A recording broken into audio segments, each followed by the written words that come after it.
Hello viewers, my channel reaches very down, so I kindly request you guys to watch the full video and please like and also subscribe to support financially. Thanks for waiting, now enjoy the video. Beneath the night sky full of stars stands a mighty citadel. Beneath that citadel stands a pile of trash, yet a star that does not shine in the highest peaks of the night, and is instead stuck in the ditches where no one looks, is still a star. That is when a hand emerges from the rubble, reaching for the sky. A boy climbs up from the trash, grasping for air in the cold weather, holding a sword in his hand. He is the one destined to be the star of those overlooked ditches and rubble. That is, if he wishes to shine and embrace the light in its heart. In a crowded city, a young boy looks towards the open doors of a weapon shop. His pale blue eyes fixate on a beautifully made sword. He even says that no matter how many times he looks at it, it looks just as cool as always. Suddenly, he is disturbed by someone calling on him from behind, saying they knew the boy would be there. That someone is Zemina, who addresses the young boy as Vlad, and asks him if he realizes that his mind has been in a completely different place lately. Hearing this, Vlad tells Zemina not to get on his nerves, as coming to that shop and looking at that sword is one of the few breaks he gets. Zemina replies, asking him if that is so, and tells Vlad that this is why people start rumors about him. Vlad asks her what rumors she is talking about, and Zemina starts shaking her head in disagreement, with a sweat breaking from her cheek. She then whispers to Vlad, asking him if he still hears voices when picking up a stick or anything like that. Vlad doesn't answer, thinking about what Zemina said, and she mockingly asks Vlad what sins he has committed in his past life.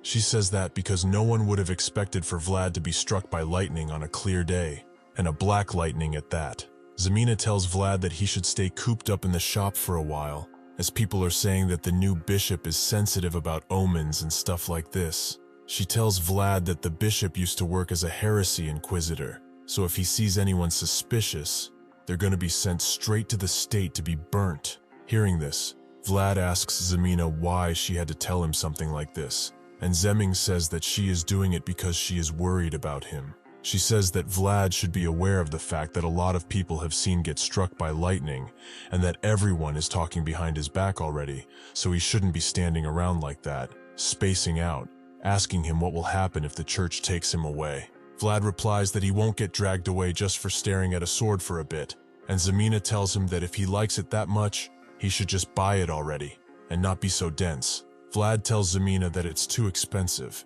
and she asks how expensive it can be, as it's just a back alley blacksmith, even offering to buy it for him. This is when Vlad tells Zemina the price, 5 gold. Hearing the price, Zemina grabs her elbows and asks what the hell is that price, and Vlad sheds a sweat from his cheek. Seeing Zemina's reaction, she places her thumb on her face, saying that this is a ridiculous price for a stupid chunk of metal, and that she could do a lot with that money. So Vlad interrupts her, saying that he already knows everything Zeming wants to say, that she wouldn't need to work for an entire year with that kind of money. Unfortunately for them, someone else seems to have heard Zemina's comment, and they didn't appreciate her calling the sword a stupid chunk of metal. That person is the blacksmith, menacingly approaching, telling the kids to get out of his sight, as that sword is not something for some back alley kids like them. Zemina, however, is unbothered by what the blacksmith said, asking him who else is going to buy it, as it's being sold in the slums. So who else but someone from the slums would see it and buy it, and telling him that he is out of his mind if he thinks otherwise. Realizing what Zemina called him, the blacksmith gets mad, asking them if they have no manners. Zemina then tells the man that he caused all this ruckus by making a sword only knights would use, mockingly asking him if his time has come or something. Hearing this, the blacksmith gets even more annoyed, and tells Zemina that this is exactly why he has built the sword, calling her a bitch, and telling the kids to go back washing the damn dishes at their shop. Grandpa seems on edge. Zemina also gets fired up when hearing what the blacksmith called her, and she screams at him, saying that she is a grown woman, as Vlad places his hand on her head. Vlad takes Zemina away, telling her not to get worked up about this, and informs the old man that they are leaving, yet Zemina doesn't want to leave, telling Vlad that she didn't do anything wrong. All of this while the blacksmith screams for Zemina to quit it. As the kids turn away, he calls Zemina a rotten bitch, saying that she is full of venom. He then reminisces about how much food and help he has offered to them when they were little kids and had nowhere to sleep. He turns his back and calls her a damn bitch for one last time before going back to his shop. That is when he looks down and notices something on the ground. These are Vlad's footprints left onto the ground. That is how the blacksmith realizes that Vlad must have been standing there for a while, as the dirt is all dug up. He then lifts his gaze, realizing that Vlad was looking at his word, and says that he should be focusing on trying to make ends meet instead of standing around. He then takes the sword in his hand and says that he knows it better than anyone, that a slum kid never makes it out of the slums, and that this will only make it harder for him if he develops dreams in a place like that. That is why he wants to sell that sword to someone that has the potential to actually make it out of there, as he cannot let his last work rot in a place like that. He then looks at the edge of the blade and says that it's just the same as Vlad. They both shine in a place like this. The city where all of this is happening is called Schoarra, the center of the northern economy, and the lighthouse of the northern region, thanks to the power of the Vayezid family. Therefore, it is only natural for such a place of brilliance to harbor dark shades, like the slum, into which all kinds of dirty and foul things were thrown. Inside what seems to be a brothel, men seem to be drinking, laughing, and enjoying the woman employed there. That is when a man draws attention to the upstairs balcony by pulling one of the women by her hair and accusing her of trying to scam him. The woman, being dragged across the wooden floor, asks the man how she has tried to scam him, and he replies by telling the women that he has worked as a mercenary for the past 20 years, so there's no way she can sell fake medicine to him. Another man then comes, holding a little wooden crate, telling the man that it's never quiet around there, implying that this time, it's because of him. This is Vlad, and when the man sees him, he calls it great timing and tells him to call the madam of the brothel over. Vlad tells him that in order to meet Thor madam, he needs to pay in gold coins, not silver ones. Hearing this, the man gets annoyed, telling Vlad that he shouldn't ask for gold coins when he's running his business like this, and if he cannot meet with the madam, he wants to see Vlad's mother instead. Hearing this, Vlad's expression remains unfazed, with his pale blue eyes staring into the man's soul. It's clear to everyone that this comment annoyed him. The man continues mumbling, saying that the candle that measures time was a fraud, as it burnt away before he has managed to even do anything. Vlad asks the man how he was going to have any time with a 5-minute session, and tells him that if he doesn't have the money, he should go rub his wife's ass instead. Hearing this, the man gets even angrier, asking Vlad how he dares say something like this to him. Yet Vlad remains calm, simply calling the man loud and proposing to check if he is right or not. He points towards a clock in the room and tells him that they will light a candle in order to see if it will last for 5 minutes or not. Vlad says that if it doesn't, he will allow the man to do anything he wants to that woman. The man, however, doesn't seem to be interested, asking Vlad why he should even listen to a bunch of scammers like him. This is when Vlad tells him that they will do it anyway, but if the candle does burn for 5 minutes, he's going to beat the shit out of the man as revenge for what he has done to the girl. Hearing this, the man starts sweating, not sure what to say or do. Seeing his expression, Vlad asks if anything is wrong and acknowledges the kid's eyes the man has put on his face. Vlad then takes a match and lights it. He prepares to light the candle, saying that they should now see who the scammer is. The man looks down at the candle with fear in his eyes. Vlad simply looks as confident and unhinged as ever, while the poor woman is crying, waiting to see what is happening. At this point, all the eyes in the bar are turned towards the 2 men at the balcony. Vlad then looks down one last time. The candle has finished burning. The man then looks at the clock, asking himself what time was the time earlier. This is when Vlad calls for him, and as he turns, he hits him with a stick right into the face. The man falls to the ground and the woman gets behind Vlad. As blood splatters all around, Vlad looks towards the man and tells him that his 5 minutes have passed, calling him a son of bitch. He then raises his leg, prepared to hit him once again. He kicks him in the back, throwing him inside of a room. He closes the food behind him, preparing to have a little chat with the man. He looks down on the man and tells him that for what he has done, he is dead. With blood running down from his nose, the man places his hand in front of Vlad, asking him to wait. However, he does not seem to care one bit, as next, he starts hitting the man again, and even harder, saying that he was actually the one trying to scam them, as Vlad has never seen a mercenary that was as fat as him. Besides this, he also brought his mother into this was a big mistake, as Vlad tells him he should be more considerate of people without moms. He is beating the man so hard that the fuss can be heard from the outside. The next morning, Vlad talks to a man, and he tells him that someone has messed with the candles, as they don't actually burn for 5 minutes. He asks the man if he gets what he is saying, yet the man, Jorge, doesn't really care about it, as he simply enjoys his meal. Hearing this, a woman can't believe that someone would dare to mess with their precious candles, asking who would do that. Vlad says that he doesn't know, but he will find out. The woman tells him to look for them, and Vlad asks her how he is supposed to find the culprit. Then the woman reveals that she already found them. Hearing this, Vlad remains stunned and asks the woman who did it. The woman places a hand on her cheek and says that she was the one to do it, as she wanted to play a little prank and wanted to scam those drunkards and get more money. This woman is actually Rose's smile madam Marcella. After hearing this, Vlad remains speechless. Going down the stairs, Vlad thinks about how he beat up that guy for no reason. However, he thinks there was nothing he could do as a mere employee anyway. Suddenly, someone interrupts him, saying that he has heard what Vlad did yesterday and that he is really proud of him.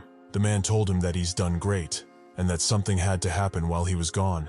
The man then places his hand on Vlad's shoulder, telling him that he must have gotten some tips selling candles yesterday and that he and his friends need some money right now, but they are all so broke. The man's name is Burly, as Vlad addresses him when he asks what the fuck he's trying to do. Seeing the look on Vlad's face, Burly leans back and tells him not to get scary. He tells Vlad that he is not just asking for it, and that it will be a fair trade, which intrigues Vlad. Burly tells Vlad that if he gives him some change, he has something to give back to him.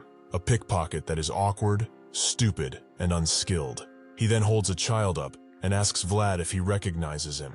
He tells Vlad that he will give the kid back to him for 40 silver coins, and that it's a really good deal. Seeing the state the kid's in, he asks Burly about his fingers and ankles. He tells Vlad that he wouldn't have called Vlad over if he had cut them off, and that he had just taught him a little lesson.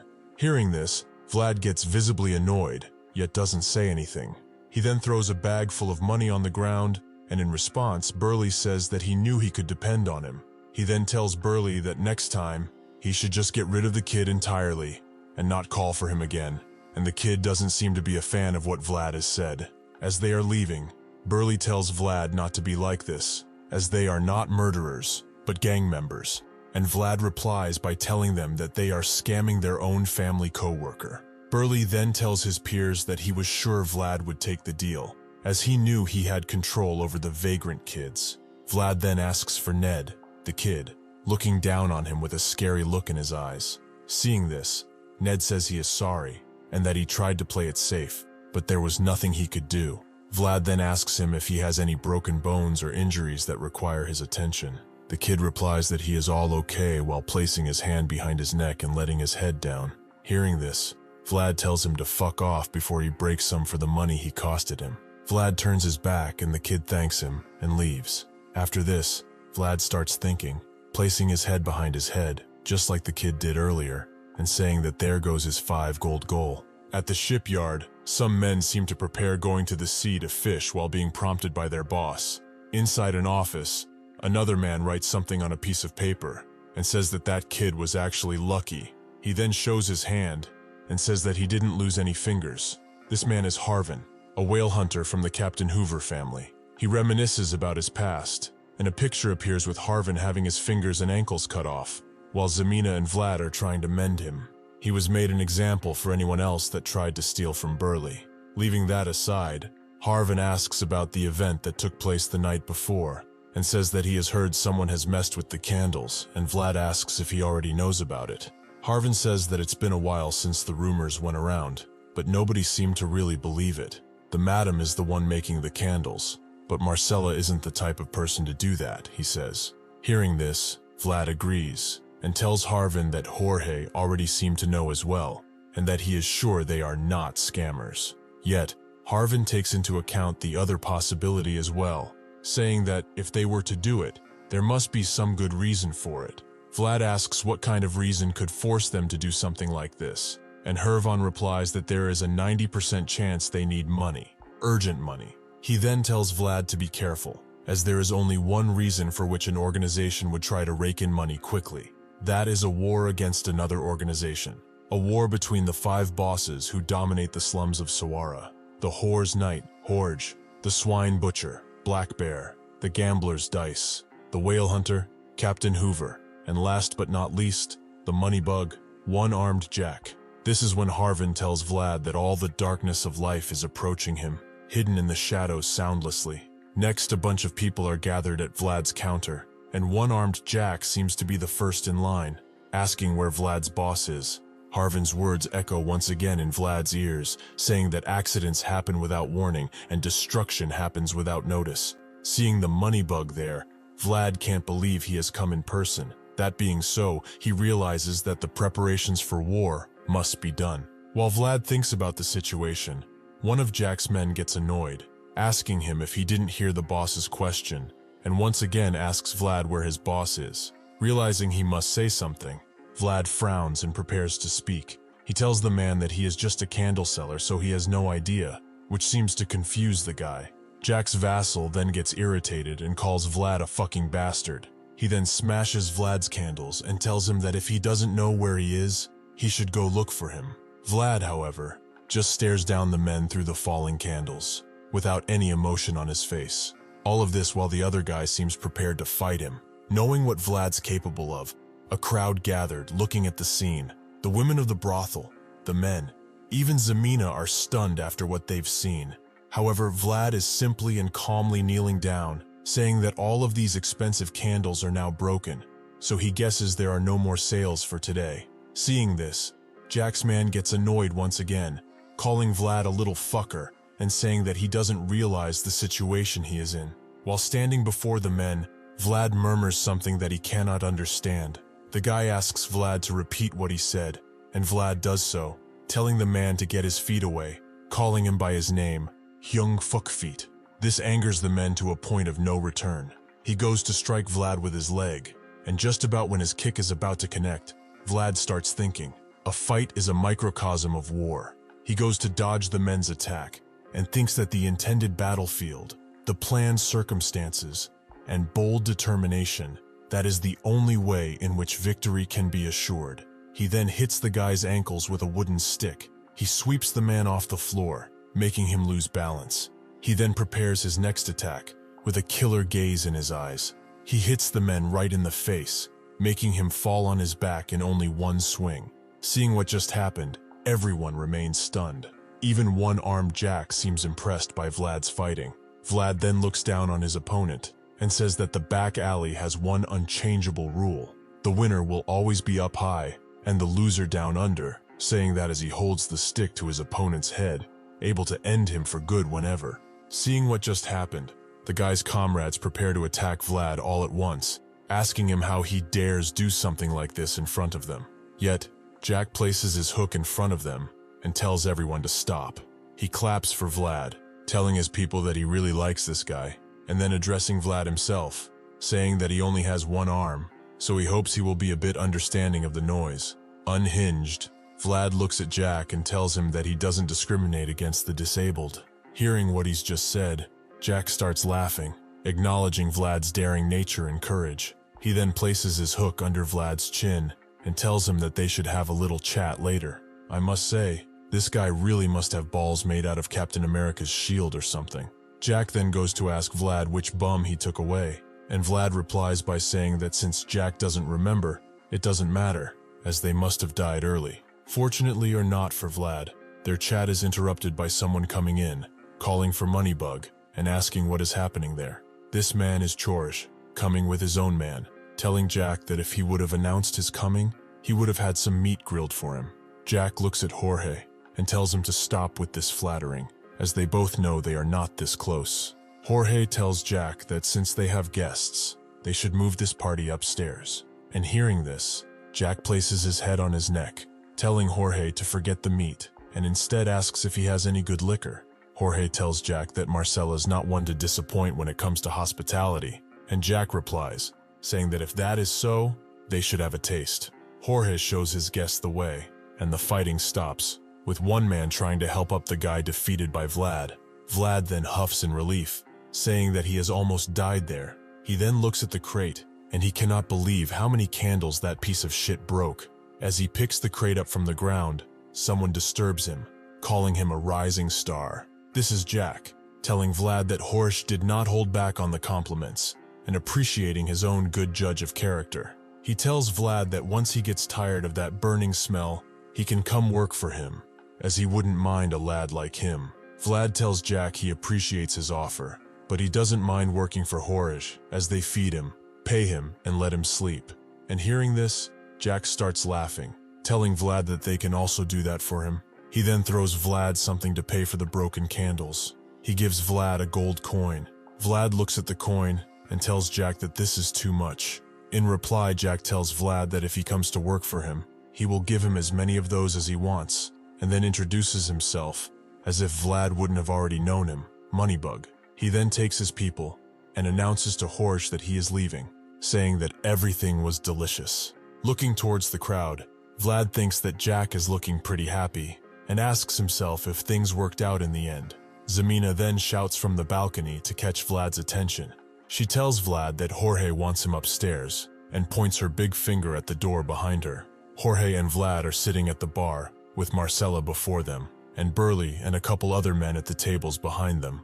Vlad looks down at the countertop in awe, not sure what to say. There sits a beautiful dagger, and Jorge says that he was planning on giving this to him later, but the circumstances call for him to pass it on earlier. This being said, he tells Vlad to keep it on him at all times. Looking towards George and Marcella, Vlad realizes something. He thinks that he can tell just by the mood in the room alone. George and One-Armed Jack's conversation must have been a catastrophe. George also tells Vlad that from now on he is done selling candles, and Vlad asks what he's gonna do from now on. Maybe collect money, or patrol the area. Jorge tells Vlad that he has got a tip about Jack bringing people in from the outside. Apparently they are mercenaries who used to be knights. Vlad asks if these are people like him, and Jorge tells him that he is correct. One-Armed Jack led an overwhelming number of men, but even for him, the former knight Jorge was a difficult obstacle to overcome.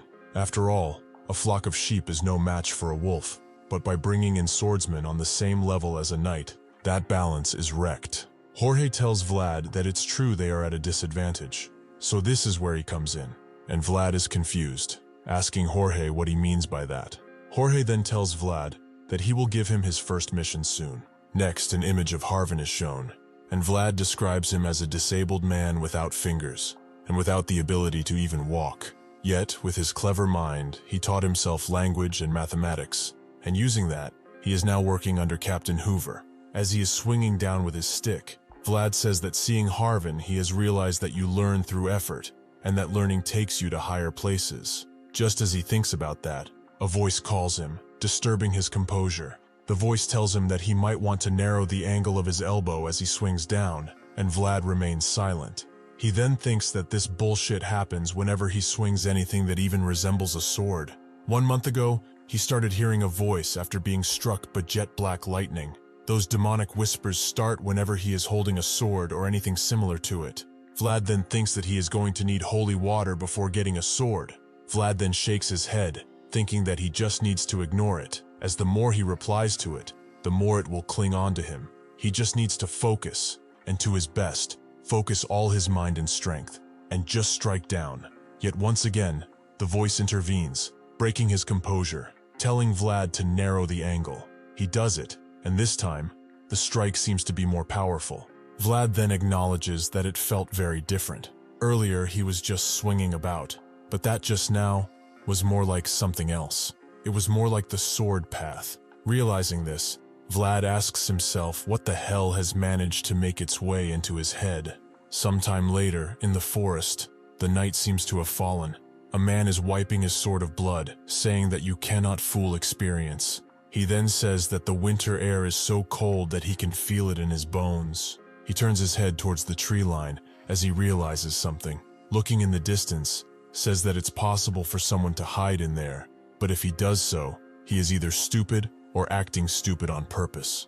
The man walks towards the trees. As he comes to a halt, he shouts for anyone in there to hear that he doesn't know who they are, but to come out now, as he is there now. A voice is heard from the trees, asking if the man is Sir Stanga. The man acknowledges that this is his name and says that he must be the one called Vlad. He then comments on Vlad's appearance, saying that he has heard the guide was from the slums, but with those blue eyes and blue hair, people would easily mistake Vlad for a noble. Without saying anything about his comment, Vlad reaches with his hand forward, handing Sir Stanga a letter, saying it's from his boss. Sir Stanga reads the letter, which states that the opposing organization got a mercenary who used to be a knight, so that must be why Jorge needs his help.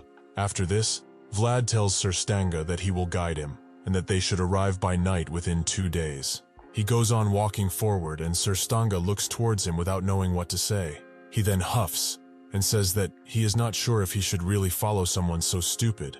Vlad replies by telling him that he is at least able to guide him, and Sir Stanga says that he doesn't think so. He tells Vlad that there is no way he is smart when he is doing something so stupid, which leaves Vlad speechless. He then stares Vlad down, and tells him that if he says something like, "This isn't the way," or anything of the sort during their voyage, he is going to kill him. Hearing this, once again, Vlad simply looks at him and doesn't comment anything. He just turns away and tells Sir Stanga to make sure he can keep up, as he doesn't want to screw up his first mission either. Seeing Vlad's behavior, Sir Stanga seems impressed, thinking that he has purposely made himself look threatening, but Vlad just ignored it. He then realizes what is about Vlad that Jorge likes so much about him. He is a child worthy of being nurtured. Inside the forest, the two men found shelter underneath a small opening inside a mountain and sit around a campfire. Vlad looks towards Sir Stanga, intrigued. Stanga notices this, and he doesn't seem to like the attention very much. He asks Vlad why is he staring, and if it's the first time he sees a retired knight. Vlad replies that it is the first time he sees one up close, and Sir Stanga asks him if he is a country bumpkin. Vlad then asks him where Stanga is coming from, and he says that he comes from Dikia. He then turns his back, and mockingly says that place is so fucking country, which seems to annoy Stanga. Stanga then tells Vlad to make sure not to lose his way, as he will slice him in two for that comment if he does. Hearing this, as he unpacks some beef jerky, Vlad tells Stanga not to say such scary things, as he has heard that jokes made by knights are threats. Seeing the food, Stanga says that the meat looks fresh, and asks Vlad if he also has his share. Vlad tells Stanga that they didn't pack him anything else, and asks him if he doesn't have anything to eat. Stanga says he does, and then he pulls out 3 small pieces of beef jerky and sheds a sweat from his cheek. Vlad then places his jerky around the fire, letting it grill. Seeing this, Stanga thinks that it smells really good, and all he has is those old pieces of meat. Stanga then thinks of something. He asks Vlad if he doesn't have anything to ask, and Vlad is reluctant to answer, asking what is up with this attitude all of a sudden. Stanga then tells Vlad that he will answer 1 question for 1 piece of jerky, and says that this is not an opportunity that comes across very often. Yet Vlad just is his jerky, and doesn't say anything for a second. Then he asks Stanga how many pieces he wants, as he can just ask for some, and Stanga gets annoyed, calling Vlad a brat, and saying that he has his pride. He then crosses his hands and tells Vlad that knights only receive things when they give something in exchange. Vlad says that even if that is true, Stanga is retired now, so he shouldn't care about that anymore. Yet Stanga says that he has gone by that belief until the present moment, so Vlad asks for his name. Stanga replies with his name, and Vlad asks for his age, to which he replies by simply stating the number 42. Vlad then poses a more interesting question, raising his hand and asking him if he can use aura. Hearing this, Stanga says that Vlad is only looking innocent on the outside. He then tells him that not all knights can wield aura, and using it in a real battle is another thing completely. Vlad then once again asks if he can use it or not, and Stanga tries to dodge the question by not answering it directly. Vlad, however, realizes that Stanga can in fact use aura. He then gives all his jerky to Stanga in order for him to let him see it. They both look into each other's eyes without making any gestures, in utter and complete silence. Stanga then rises from his sit and tells Vlad that a knight should only receive things he has given back. There are times when he has done whatever he wanted, but now he has only been eating jerky for the past few days, so there's that. And as he says so, he takes out his sword from its holder. Seeing this, Vlad's eyes light up, thinking that he can really witness it for real. Sir Stanga raises his sword with its tip towards the sky and closes his eyes. In fact, it seems like he is only closing his left eye. Vlad notices that, and he asks Stanga why he is doing that. To this, Stanga replies by saying that he needs to bring forth his world from deep within his soul. As his eye starts realizing some kind of blue light, he tells Vlad to watch carefully. This is the essence of nights. He then opens his eyes, and the light seems to be blinding Vlad. Stanga's sword is engulfed by the blue light released earlier from his eye, lighting up everything around them. Later, the two men seem to have arrived at the city walls. As they enter through a secret passage, Stanga says that he feels gross, like a hobo, and Vlad tells him that it's better if they look a little dirty, as it's better to look like a hobo than a knight. Stanga, however, was not complaining about his appearance, but his mood. He has the pride of a knight, yet he has to go through a hole. Vlad dismisses the matter and tells Stanga that he was told to escort him through here in secret, so they can't go through the main gate. He goes on to assure Sir Stanga that he will prepare a bath for him when they arrive, so they should move. As they walk towards the organization, the streets seem to be clear, with no one around. Stanga even says that it's so quiet that it's bothering him, yet Vlad says that it's simply that time of the night. They then look on the ground and notice something strange. Seeing what's in front of their faces, Stanga asks if that place is usually like that, and Vlad replies that this is not the case. Thus, with all the people dead on the ground, he concludes that they must have fought already. He tells Stanga to split up. He says that he will tell him where to find the back door that only their organization members know of, and Stanga asks what Vlad is going to do. As he runs away, he tells Stanga that he will go through the main gate, as right now it's better to split their attention, so he will see Stanga later. Reaching the main gate, everything seems to be full of blood. Seeing what's inside, Vlad can't believe his eyes. The place is completely trashed, and there is blood splattered everywhere. Sitting on a chair in the back is Jorge, getting mended by Marcella. He praises Vlad for getting in safely, and tells him that the money leech attacked them first, and as expected. Those who handle money are on a completely different level. Seeing the state in which Jorge is, Vlad's first question is if Jorge is okay. Jorge replies that it's been a while since he's gone against someone on the level of a knight, so he ended up like that. He then says that there are more important things going on, and asks Vlad if he has brought him, referring to Stanga. Vlad tells Jorge that he did, but since the main gate was being watched, he told him how to get in through the back door, so he should have arrived by now. Jorge tells Vlad that he has done a good job, and that they will attack the money leech tomorrow, ending this feud once and for all. He then asks Vlad what he thought of Stanga, and if he is fine. Vlad replies that he is, and that he also seems like a good person as well. Jorge says that Stanga has a hearty side to him, and Vlad says that he is quite nimble as well, just before Jorge asking if he had lost any weight. As to live a long life, you must look after yourself. Vlad tells Jorge that he is correct in his assumptions, and that Stanga is also a knight who can use aura, so he is sure that tomorrow will be their day. Hearing this, Jorge is stunned, realizing something. Vlad then turns away, and announces that Stanga has arrived. As Stanga is climbing down the stairs, Jorge once again asks Vlad if he is sure he saw him using aura, and Vlad confirms it, saying that he has seen it with his own eyes. That is when Jorge clings hard to his sword handle, and tells Vlad to get behind him. He then reveals the fact that Stanga does not know how to use aura. As the door opens behind Vlad, he asks Jorge what he means by that. The pretend Stanga comes inside the room, all bloody, like he has been fighting his way in. The pretender tells Jorge that he has come to a far place. He smirks, and tells Jorge that it's been quite a long time since they've last seen each other. Next, it seems we are brought back to the forest, where the pretend Stanga was cleaning his bloody sword, only now we get to see what really happened. As while wiping his blade, Stanga tells someone that he cannot fool his age, and that the winter wind has gotten to his bones. He then looks down behind his shoulder with disgrace. Behind him, we can see a bloody hand and a broken sword making their mold in the winter snow. Looking at the dead body, the pretender wonders if Stanga was a fool, or if any of this had a purpose. Back at Marcella's, Jorge and the pretender stay face to face, prepared to fight. The pretender tells Jorge that he has changed quite a lot, and Jorge asks him why come looking now after all this time. This is when the pretender tells Jorge that the Count Gaidar has passed away, leaving him stunned. The pretender then pours some liquor into a glass, and says that it hasn't been announced due to some complications. But soon enough, Everyone will learn about it. The men stare each other down with Jorge not sure what to expect, and the pretender having a devious look on his face.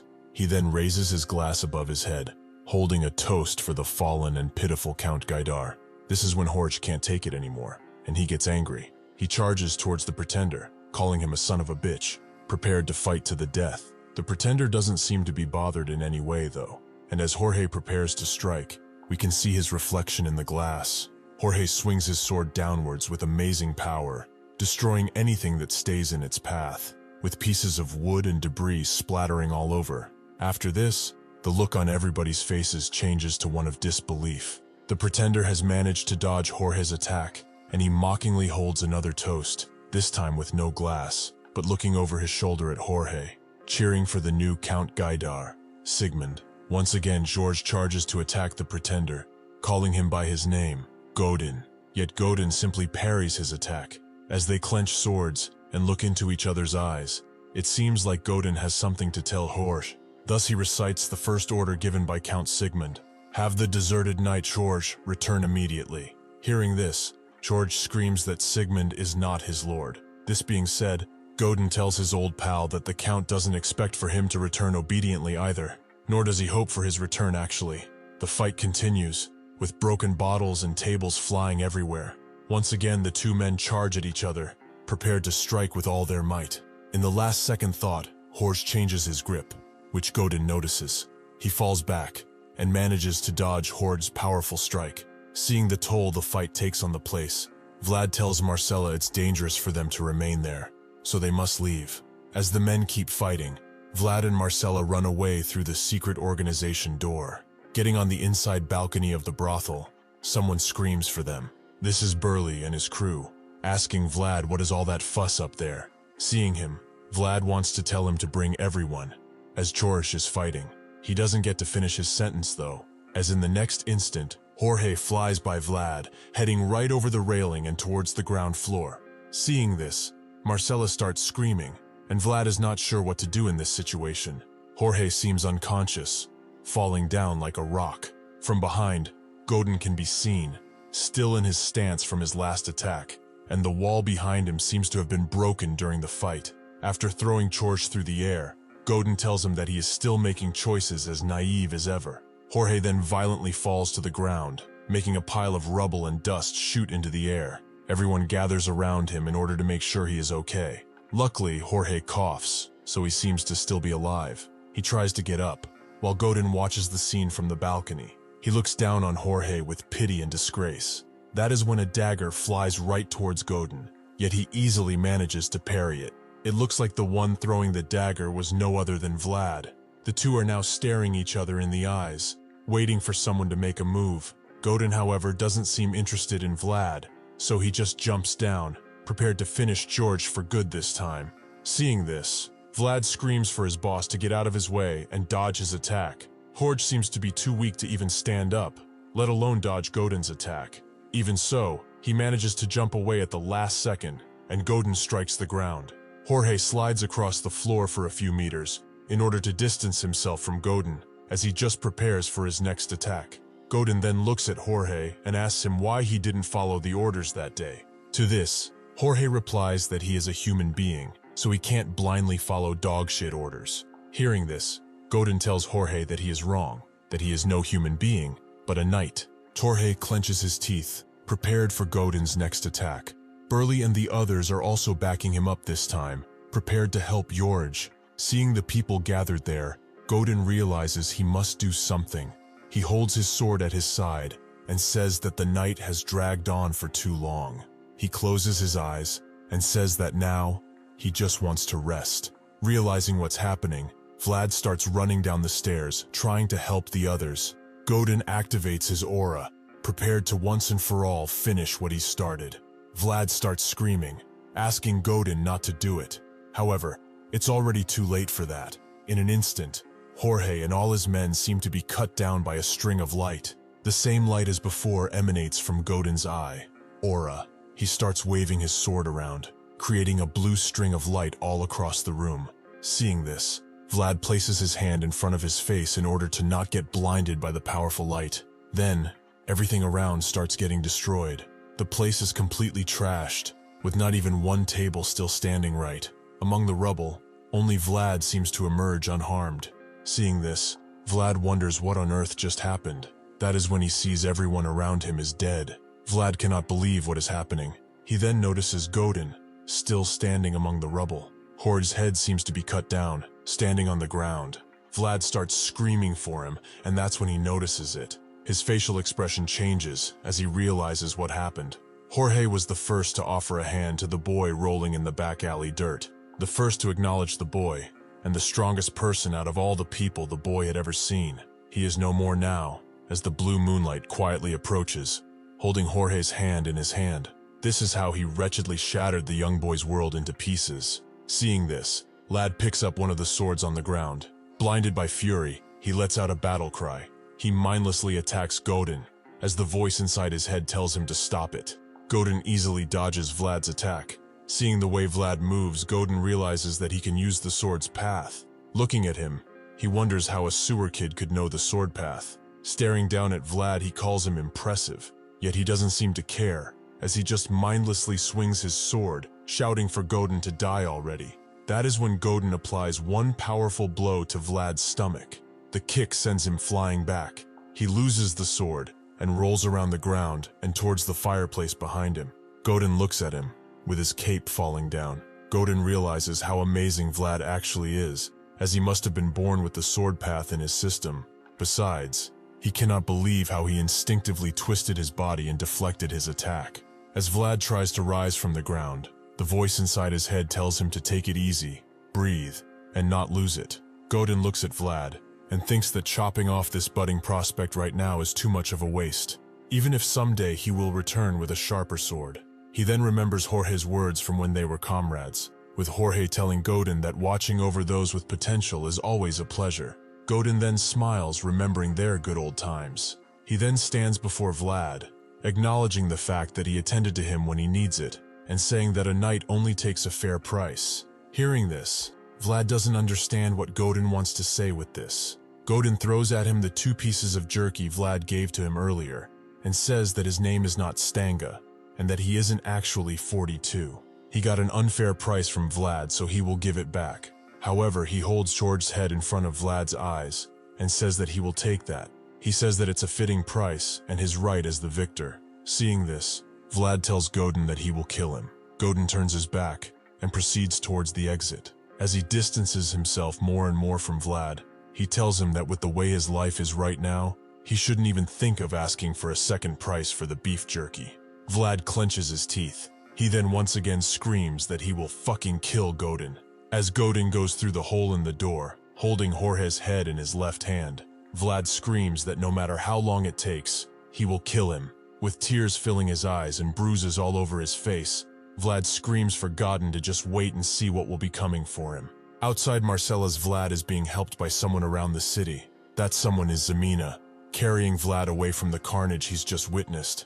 Suddenly, Vlad feels a sharp pain in his abdomen, which makes him fall to the ground. Vlad huffs, and he remembers what happened after the fight. He stood on the floor of Marcella's pub, as she told him to get up. Marcella asks Vlad if he wants to die there, but gets no response. Vlad simply stares down at the floor, without saying a word. Marcella stares Vlad down and gets annoyed. She then smacks him on the face. He tells Vlad to get it together, as there's no time to lose. She asks Vlad if he knows the difference between the guys that live in the center of the town and them, the slum loser. She goes on to say that that difference is opportunity. Those guys can get back up even if they fail once. They can afford it. Yet what about them? She asks, pointing towards the room full of dead people. She says that this is the result of just one failure. They die if they fail once. That is the fate they are bound to. She then grabs Vlad from the shoulder and tells him to not miss this once-in-a-lifetime chance. Back on the streets, Vlad wipes off his sweat and starts picking himself up. Zemina asks him if he is okay or if she should slow down, but Vlad says they should keep going. He cannot end things there. Suddenly, a man screams from behind them. He states that he has found Vlad, Jorge's little minion. Seeing this, Vlad clenches onto Zemina's hand, telling her they must run, and he starts sprinting, dragging her along. As the man with swords are following Zemina and Vlad, he thinks that their nest was destroyed. Even if they were just young birds, It was time for them to soar into the sky on their own. After a couple of minutes, the men have lost their tracks, standing around in an intersection, wondering where Zemina and Vlad could have gone. One man tells his comrades to inspect every corner, as he will reward the one finding Vlad handsomely. This man is the guy from Jack's crew that Vlad beat the shit out of for breaking his candles, and he says that he will make Vlad pay for the same he made him feel. The men are splitting up, saying that they couldn't have gone too far. Hidden behind a wooden door, with the dagger in his hand and Zemina holding her breath, Vlad realizes they are in a bad spot. He thinks that at this rate, there is no way they will be able to escape. Vlad tells Zemina that once things get quieter, she should go back, but she seems worried about him, asking what Vlad will do. He tells Zemina that he must get out of there somehow, as they are close, and it's dangerous for them to move together. Hearing this, Zemina tells Vlad that there is no way this will happen, as she wants to stay with him. Vlad reminds Zemina of the promise she has made towards Marcella, that she'd just help him get to a good enough location and then leave, and he tells her to get to the convent before sunrise, or if not, she must at least get to Harvin, but she doesn't want to hear it. She wants to stay by Vlad's side. Seeing her stubbornness, Vlad calls her an idiot and asks her if she finds him in any shape to protect her. Zemina starts crying and doesn't know what to say. Suddenly a voice disturbed and startled them. Zemina gets scared and goes to pick up a knife she sees on a countertop.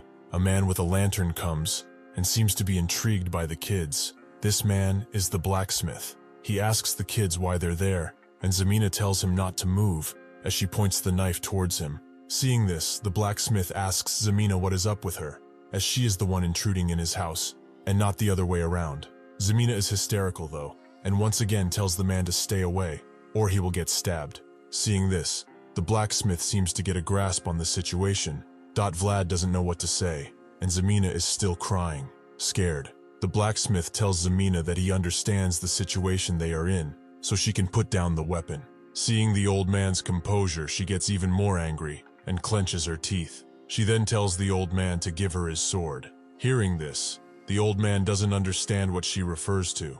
Zemina then clarifies that she is talking about the sword the old man had hung outside the shop, and says that it's not safe outside the city either, so she is not kidding. She needs to give it up. Vlad tries to calm down Zemina, telling her to give it up, but Zemina is still screaming for the sword. Seeing this, the old man realizes that this is how the slums are, the true character of the people who need to take from others in order to survive. The old man thinks that he was the same as well. He thinks that now, it's her turn. He then says that it's a sad sight. Hearing this, Zemina gets mad and prepares to do something unexpected. She swings the knife and Vlad shouts for her to stop, but this is pointless. The old man closes his eyes, prepared to accept his fate, while he waits for the knife to gut him. Vlad remains stunned at what she does. She has cut her own hair. Even the blacksmith is confused, not sure what is happening. She then holds the cut hair in her hands and tells the man that she knows this won't be enough, but she swears she will make sure to pay him back later. With tears in her eyes, and with her hair cut short, she once again begs for the blacksmith to give the sword to Vlad. The old man looks down at Zemina's hair. He is not sure what to do. He then turns to Vlad and asks him if he is leaving, to which he replies affirmatively. That is when he realizes that the one thing he could never do despite having dreamt of it all his life, this young kid is going to achieve it, even though he hasn't even spread his wings yet. Seeing this, the old man huffs and says that the young ones sure make things hard for him. He then turns his back and prompts the kids to come with him. Outside the city, someone is carrying a carriage full of rubble.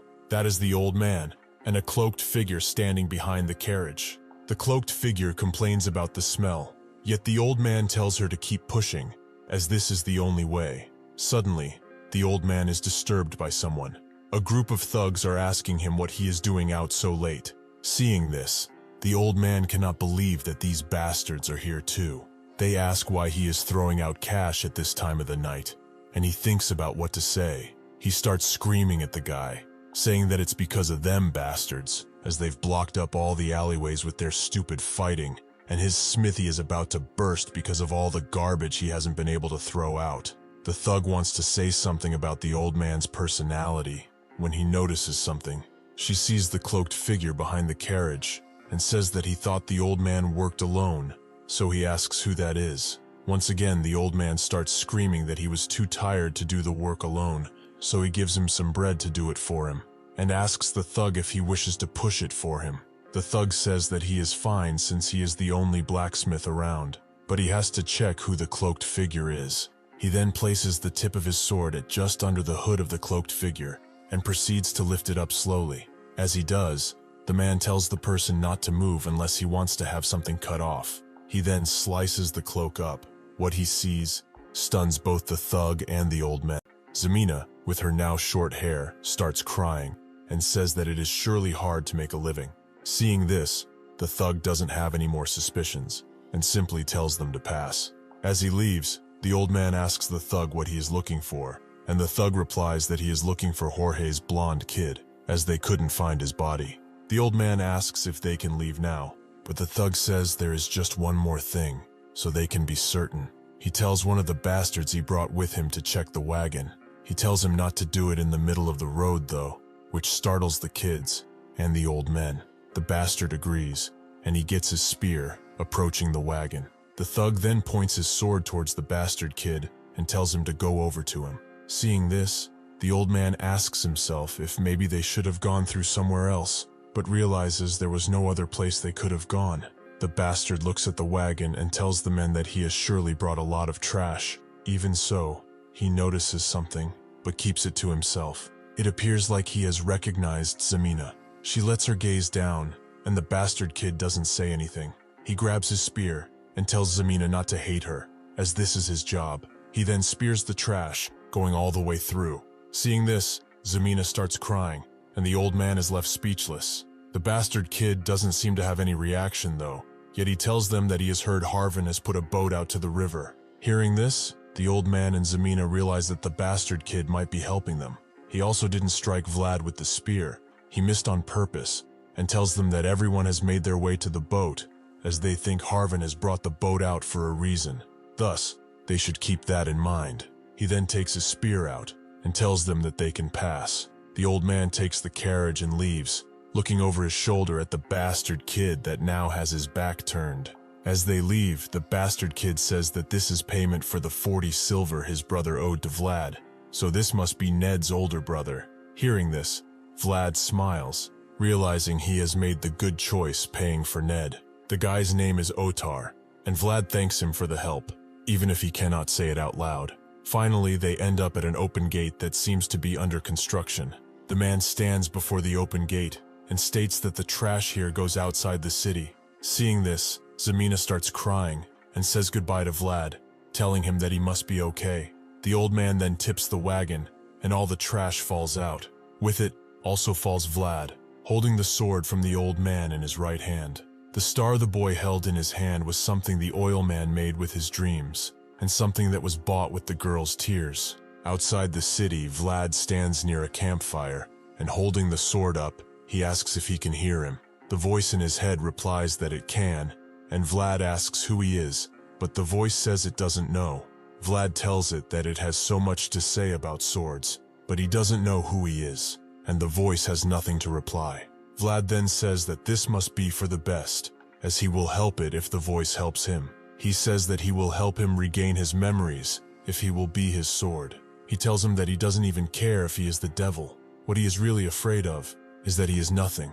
And hearing all this, the voice tells him that he will tell Vlad all about it, all about his sword. Somewhere in the forest, there is a war camp set. The flag of those that own the camp has a sword between two walls and two olive branches intertwined at the base. Inside the commander's tent, a man goes to move one unit on the war map. This man is Joseph Vayezid, the second son of the Vayezid family. Looking at the map, the man says that this is too easy. A man then makes his presence known, addressing Joseph as a young master, and stating that he has returned, and Joseph seems to be happy he is there. This man's name is Jaeger, one of José's soldiers, having short black hair and beard, and a path over his left eye. Jaeger says that it seems like something seems to be bothering Joseph, and he asks him if everything is okay. Joseph says that it's because it is too easy. In reply, Jaeger states that this monster subjugation is going smoothly, and that the number of casualties are few. And besides,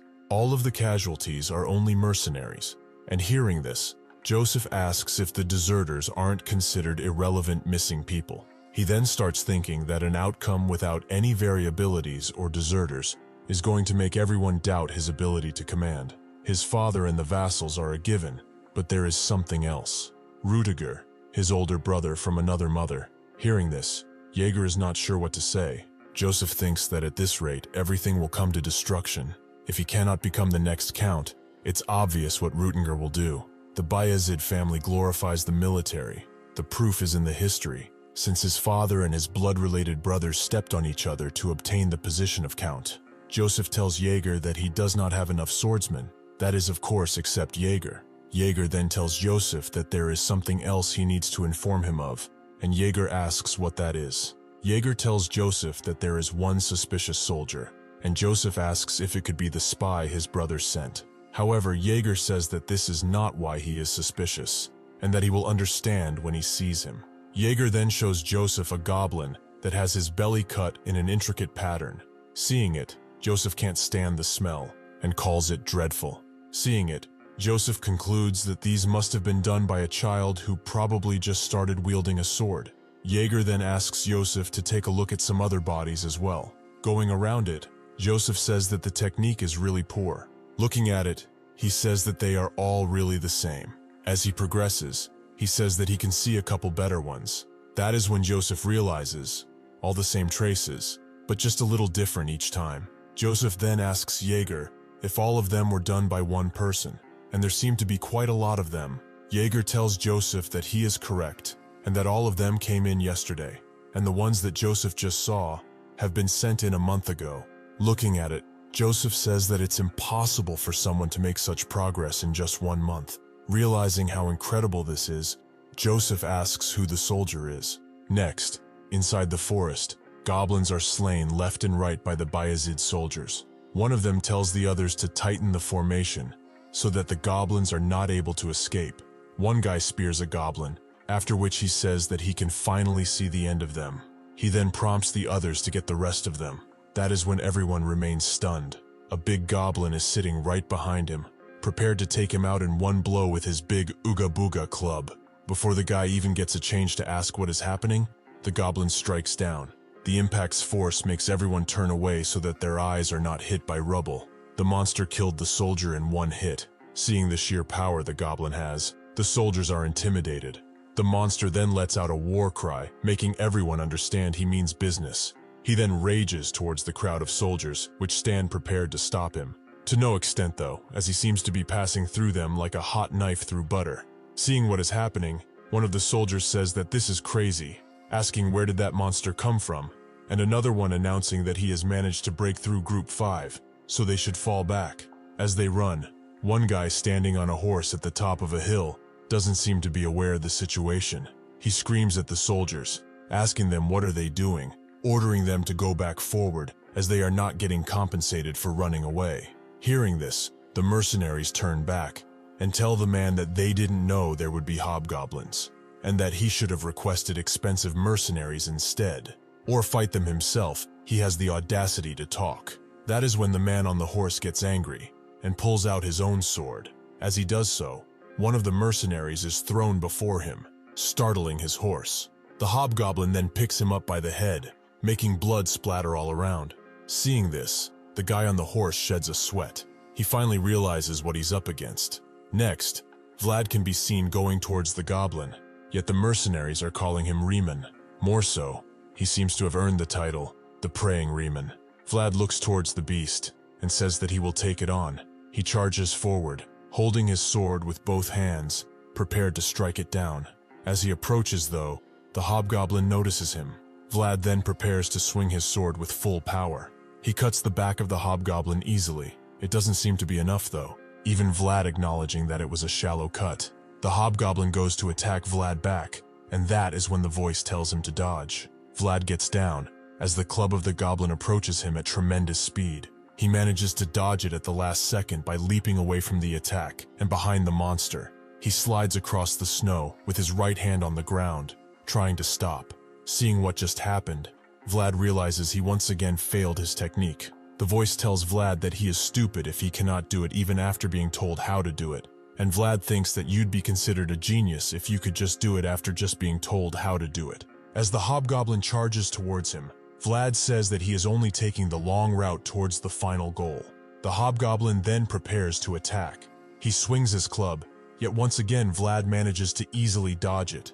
Again and again, to the point where he annoys the monster even more. The hobgoblin smashes into the ground, point blank right where Vlad was, and rubble and debris flies everywhere, limiting vision on the battlefield. Looking down though, it looks like Vlad was faster. The club hit the ground and Vlad wasn't there. The hobgoblin then realizes something is wrong. Vlad is right behind him, using all his power, and saying that this time, he will definitely cut it. The goblin looks back in disbelief. That is when Vlad takes the final swing, with his pale blue eyes emanating fear around him. Back at the camp, Joseph just heard about the praying Ryman, and he tells Jaeger to investigate and find out everything he can about him. Jaeger simply places his fist on his chest in a sign of respect, and tells his count that he will do as he is told. Looking at the bodies again, Joseph thinks it makes no sense. To progress from those crooked, sloppy swings and be able to walk down the path of the sword in just a month is really impressive. After thinking about it, he smiles and probably thinks that he cannot wait to meet this Riemann. Back on the battlefield though, Vlad, known as Riemann now, has managed to defeat the hobgoblin, in a flashy manner as well, cutting his head down in one swing. The words of Joseph linger around as an echo, as he thinks that Vlad is a genius. Carrying out the bodies towards carriages prepared to take them away, people look for anything that can be looted, saying that they thought there would be good things there because of the powerful hobgoblins, but everything is just trash. One of the mercenaries comes to his captain, praising him, saying that once again, he has managed to do a fine job. Vlad, however, doesn't care much for praises, telling the guy to stop with the chattering and make sure to load up his kills, to which the guy replies that he's already done that, saying that nobody would dare touch what's his anyway. The guy then tells Vlad that they are also almost done with this, and asks Vlad what he's going to do next, offering him to do some work together. He tells Vlad that with his swordsmanship and his brains, they could achieve great things, but Vlad cuts it short, saying he doesn't like working with frauds. Hearing this, the guy gets annoyed, remaining silent for a couple of seconds. He then realizes that Vlad is wearing a mercenary plaque. He tells him that he cannot keep using that. Also, he offers to introduce him to someone that is really good at forging those, but Vlad once again stops him, this time using his name, Goethe. He tells him that he should know by now that blabbering can get people killed, thinking that if it's a suggestion he will just warn him, and if it's a threat, he will kill him. Hearing this, Goethe shuts up, realizing that he's already said too much. He tells Vlad that he was only saying for his own good, as it's a shame to only earn change like this when he is that good. Vlad, however, doesn't seem to remember asking for Goethe's impute, so he tells him to shut up and continue cleaning, otherwise he will be saying goodbye to his head. Goethe then turns his back, running away, saying he will do as told. Looking towards him, Vlad huffs, and thinks that he will have to do something about him at some point. He then turns away and enters the forest, as his people continue to load the carriages. Seeing this, the people say that Rainan is going to pray again, and that he is really consistent with it. Inside the forest, Vlad places his sword into the ground and holds his head against the handle. Noticing him from behind the trees, his people find him very cool, and theorizing that maybe he is a noble, and saying that he was for sure not born in the same class as them at least.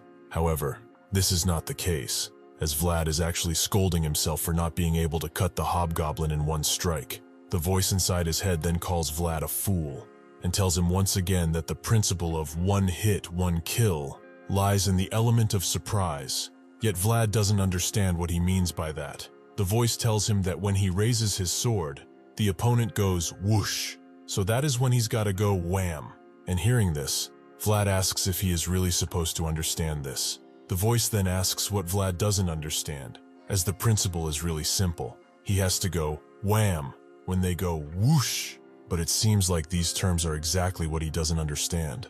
All of this, while the men behind him reproduce his way of sitting, also praying. Next, they seem to have gotten back to the war camp. Inside the canteen, a brown stew of some kind sits on the table. Vlad takes a spoon of it, wondering what kind of meat it is, or if it even is meat. Honestly, I wouldn't even try to smell that, let alone eat it. Like Jack said, Bro's got balls of steel. Goethe, on the other hand, doesn't even bother to think about it, saying that as long as it's free, he doesn't care. He tells Vlad that it's really hard to find a place where the employer provides meals, but they are the Vayezids after all. The food, it's really salty, but it's better than nothing. Vlad rises from the table and tells them that if that is so, to enjoy it, but he's not going to join them. As he is leaving, his subordinates ask if the captain is going to see the priest again and asking themselves if they should maybe also start praying. Yet another one replies that they have no chance of ever becoming like him. Next, it seems like the soldiers were right. Vlad did go to the priest. Inside the tent, the priest greets him, also addressing him as Riemann. Bro kinda looks like Einstein, doesn't he? Let me know in the comments. He bows before him and addresses him as Father Andreas, asking him if he's had a good night's sleep, and the priest replies that he did, just as he always does. The priest then tells Vlad that he has heard he was also praying to the last night, stating that it must have been really cold at that hour. Vlad replied that he couldn't feel the cold, as he was in the embrace of God. In reality, Vlad was actually training, trying to understand all that whoosh-wham shananiga. Hearing what Vlad says, the priest laughs and tells him that he is more like a priest than he is. Then a little kid comes telling the priest that the table is ready, and Father Andreas thanks him. Father Andreas sits Vlad at the table, telling him that he was just about to partake in breakfast and asking him to join in, and Vlad replies by telling him that he appreciates it, but he did not come there to eat. Father Andreas doesn't seem to want to hear about it though, as he then sits himself at the table and starts praying.